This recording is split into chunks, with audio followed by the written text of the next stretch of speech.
क्या तुम्हें पता है कि वो कौन सी ऐसी चीज है जिसे शादी से पहले लड़के लड़कियां लगाएं तो उनके चेहरे पे निखार आ जाती है? या फिर वो कौन सी ऐसी चीज है जिसे दूध में मिलाकर पीने से गले की खिंच और खराश दूर हो जाती है? हाँ, सही समझे, हल्दी। अब ये हल्दी और टर्मरिक और मेरे आगे आने वाले वीडियो में कोई कनेक्शन तो नहीं है, लेकिन कुछ बुद्धिजीवियों को अब भी ऐसा लगता है कि ये पीला रंग हमेशा सुंदरता ही देता है। इसलिए शायद वो जॉन्डिस या पीलिया जैसी बीमारियों को भी घर पर रह करके घरेलू नुस्खों से ठीक करना प्रेफर करते हैं। अब इस इंट्रोडक्शन और वीडियो थंबनेल में क्या कनेक्शन है, अगर ये जानना चाहते हो तो मिलो इस इंट्रो के बाद।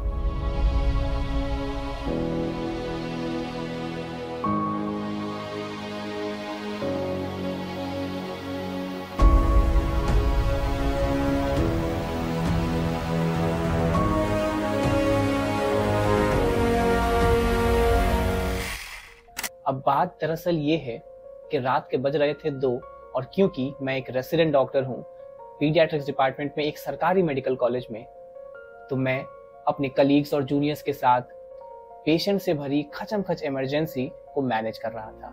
तभी हमें एक और सायरन की आवाज सुनाई देती है। मैं और मेरे कलीग एक दूसरे को एक निराशा वाली शक्ल से देखते हैं, लेकिन फिर सोचते हैं कि निराश होना तो हमारा ऑप्शन में ही नहीं है। तभी इमरजेंसी गेट से 4-5 लोग दौड़ते हुए एक स्ट्रेचर पे एक छोटी सी बच्ची को लेकर हमारी तरफ आते हैं। उसमें से एक लेडी भी थी, शायद वो उसकी माँ थी। वो आते ही रोने लग गई और कहती है कि प्लीज मेरे बच्चे को बचा लीजिए। अब हमारा काम बनता है कुछ भी बोलने से पहले पेशेंट को एग्जामिन करना।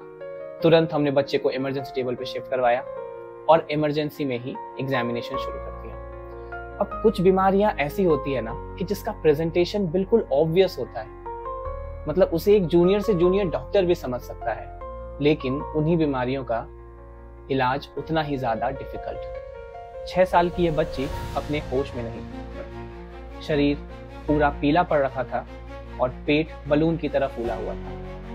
नाक और मुंह के पास खून के सूखे हुए दाग दिख रहे थे और बच्ची बुखार से तप रही थी। ये केस था टिपिकल हेपेटिक एनकेफेलोपैथी का, यानी वो जॉन्डिस जो कि अब दिमाग पे चढ़ चुका था। और ऐसा तभी होता है जब बॉडी में लिवर 10% से भी कम काम कर रहा होता है। और इस बीमारी का केवल एक इलाज होता है और वो है लिवर ट्रांसप्लांट।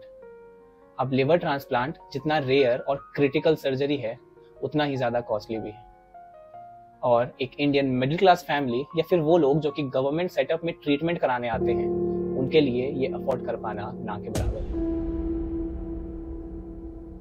तो that means this was the end of that child. अब मैं डेफिनेटली बहुत नेगेटिव और डिप्रेसिंग साउंड कर रहा हूँ, पर तुम्हें पता है कि एक रेसिडेंट डॉक्टर जितना जल्दी ये बात समझ ले, उतना ज्यादा उसके लिए बेहतर है कि fake expectations one time truth से ज्यादा पेनफुल होता है।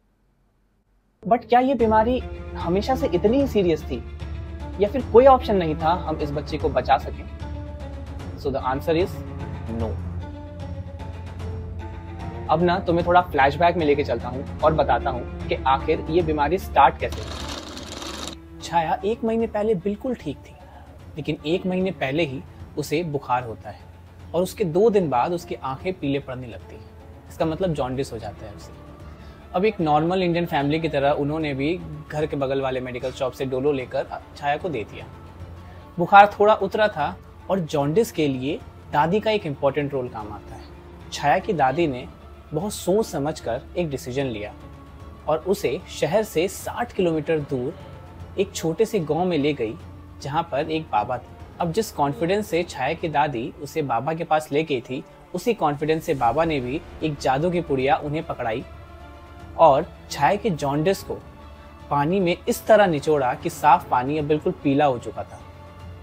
अब इसे देख दादी तो खुश हो चुकी थी और उनका विश्वास बाबा के ऊपर और ज्यादा बढ़ गया था और छाया की तबीयत भी अब धीरे धीरे सुधर रही थी। वो पुड़िया लेने के बाद उसका बुखार भी उतर रहा था, धीरे धीरे उसका जॉन्डिस भी कम हो गया और वो पहले की तरह हंसने खेलने लग गई थी। सब खुश थे, लेकिन 10 दिन बाद कुछ ऐसा होता है जो कि उसका परिवार अब कभी भूल नहीं पाएगा। 10 दिन बाद छाया को फिर से फीवर आता है और इस समय जॉन्डिस भी आता है, लेकिन इस बार पिछली बार से डबल इंटेंसिटी से। धीरे धीरे छाया की तबीयत खराब होने लगती है। वो रात में जागने रोने लगती है और दिन में सोने लगती है। अब ये सब देख घर के अगल बगल वाले लोगों के राय लेने के बाद वो उसे पड़ोस के ही एक लोकल डॉक्टर के पास ले गए। अब डॉक्टर ने उसे देखा और देखते ही उसे हॉस्पिटल में रेफर कर दिया। पिछले 5 दिन में 4 हॉस्पिटल के रेफरल्स के बाद अब जाके छाया हम तक पहुंची थी।